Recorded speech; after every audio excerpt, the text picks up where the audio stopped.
Babat Giyanti karya Raden Ngabei Yasadipura 1, episode ke-62.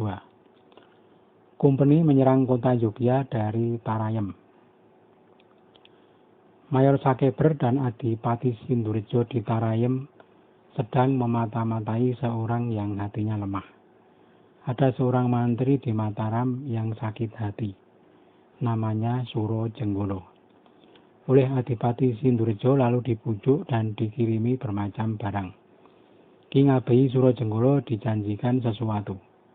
Kalau mau membuka gerbang untuk memberi jalan seperlunya bagi pasukan kumpeni yang akan menyerang pada malam hari ke Barisan Lengkong. Kalau sampai Ngabei Suro Jenggolo membantu kumpeni, oleh Obruk dan Sindurjo akan dimintakan kepada Sang Raja Surakarta agar kelak diangkat menjadi bupati di Mataram. Banyak kiriman hadiah dari kumpeni membuat hati Suro Jenggolo goyah, hingga punya pamrih pada janji-janji kumpeni. Sudah menyatakan sanggup Ki Suro Jenggolo. Sewaktu datang harinya akan membukakan pintu gerbang. Kumpeni sudah mengirim bendera ladrang 2 jengkal lebarnya, panjangnya 1 depa berwarna merah hitam. Sudah jadi kesepakatan. Mayor dan Patih Sindurjo dan para bupati nyaman hatinya. Pasukan kumpeni sudah menanam penghubung bagi Suro Jenggolo. Seorang kerabatnya ditunjuk menyamar mengabdi kepada Adipati Sindurjo. Hari Selasa janjinya akan menyerang Barisan Lengkong. Suro Jenggolo mengirim laporan jumlah senjata di pasukan Lengkong. Sejumlah 2.000 prajurit Mataram pilihan sudah lengkap berada di Lengkong semua. Kalau pecah perang di Lengkong, yang di Jogja hanya orang Sukowati.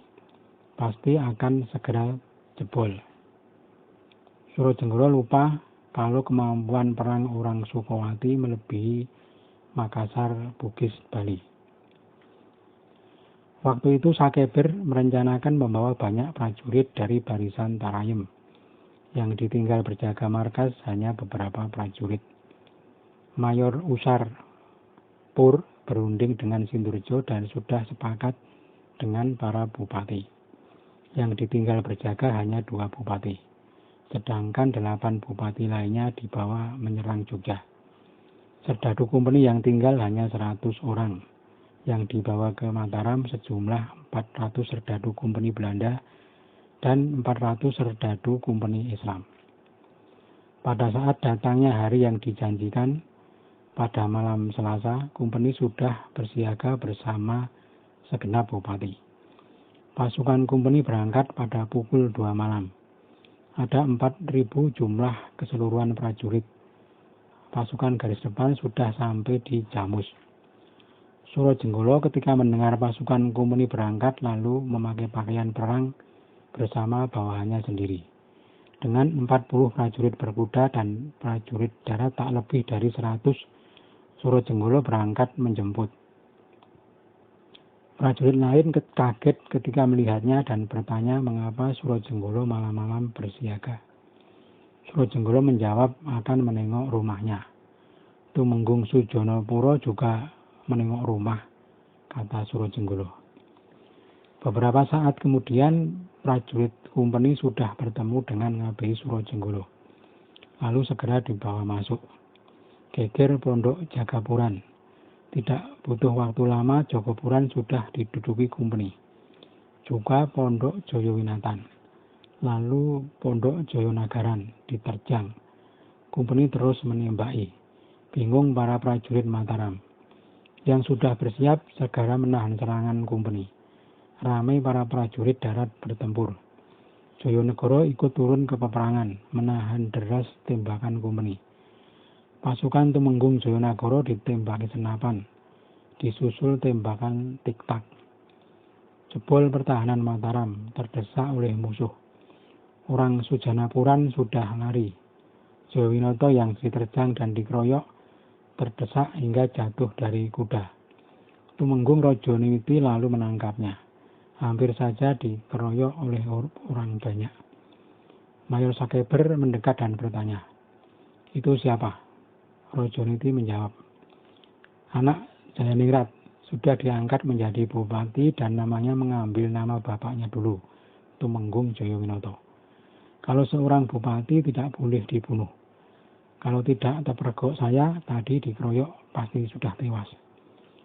Jayawinoto lalu diminta oleh Belanda untuk dikirim ke Semarang, disertai surat keterangan bahwa orang ini merupakan tawanan. Agar menjadi peringatan kepada yang lain, maka Raden Jayawinoto diperlakukan baik selama di negeri Semarang. Sementara itu prajurit Lengkong yang kalah lalu mengungsi ke Jogja semua.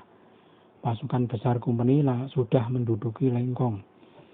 Kesepakatan para bupati hendak menyerang Jogja sekalian. Di Lengkong istirahat sebentar, lalu malamnya berangkat ke Jogja. Segenap bupati yang berada di barisan Mataram berunding.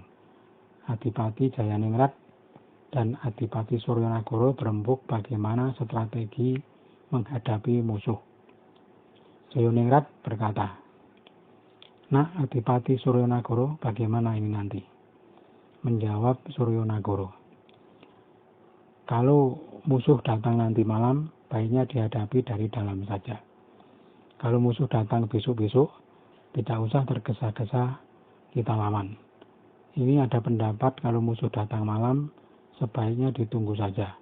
Tidak usah keluar dari kota.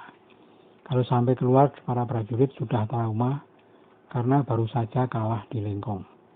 Kalau terdesak sedikit saja di malam ini, semangat prajurit habis. Kalau kuat menahan semalam nanti, insya Allah besok segera pulih." Semua sepakat menurut saran Suryonagara. Meriam dan Kalantaka sudah ditempatkan di panggung. Meriam dari Juwono yang dulu dibawa ke Sukowati sudah berada di Jogja semua. Sudah dirakit dan ditata dengan operator orang Bugis. Diberi pesan agar mereka kuat menahan serangan. Sesudah siap, prajurit dibagi-bagi. Bagian selatan, bagian utara, dan bagian timur. Semua dipilih yang unggul. Meriam dan Kalantaka ditempatkan di pelataran. Sementara di kota Jogja sedang bersiap menghadapi pasukan musuh, Kompeni sudah datang. Datang pada saat orang sudah tidur, langsung menduduki bagian barat daya kota. Sakeber mengambil tempat di utara. Secara bersamaan pasukan Kompeni menyalakan senjata. Agak lama lawan tidak membalas, semua diam. Beberapa saat kemudian pasukan Mataram membalas secara bersamaan. Gamelan perang pun ditabuh. Suara kodok ngorek dan coro balen bercampur sorak-sorai para prajurit. Adipati Suryonagara naik panggung sendirian. Dari arah barat daya terdengar suara bergemuruh. Adipati Jayaningrat menempati bagian timur laut. Meriam sudah dinyalakan. Sampai lama kedua kubu hanya saling tembak. Bunyi meriam bersahutan berkali-kali, disusul suara Kalantaka. Heran Kompeni mendengar teriakan menantang. Orang Bugis terus memberondong dengan meriam dari atas panggung. Pasukan Kompeni salah seorang sersannya terkena dan kudanya mati. Sudah lama pasukan Kompeni menyerang Jogja, saling tembak-menembak. Waktu sudah menjelang pagi. Terdengar bunyi beduk 3 kali. Bubar barisan Belanda, kembali lagi ke arah Tarayem. Setelah pagi, pasukan Jogja disiapkan untuk mengejar. Tetapi musuh telah jauh sampai di Lengkong. Seorang utusan yang dikirim Adipati Jayaningrat ketika perang berkecamuk berhasil keluar kota melewati saluran air. Sudah sampai di Kedung Waringin, tempat Pangeran Mangkunagara bermarkas. Utusan memberitahu bahwa Kompeni datang dan berhasil memukul Lengkong. Surojenggolo menyeberang ke pihak musuh.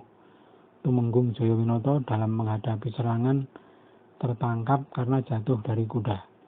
Tetapi tertangkap hidup-hidup dan dibawa ke Semarang.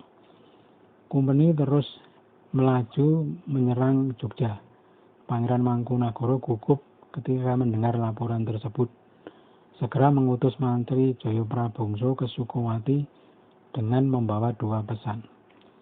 Pertama, memberitahu sang ayah bahwa Pangeran Pamot sudah meninggal dunia. Kedua, memberitahu bahwa company baru saja menyerang Jogja.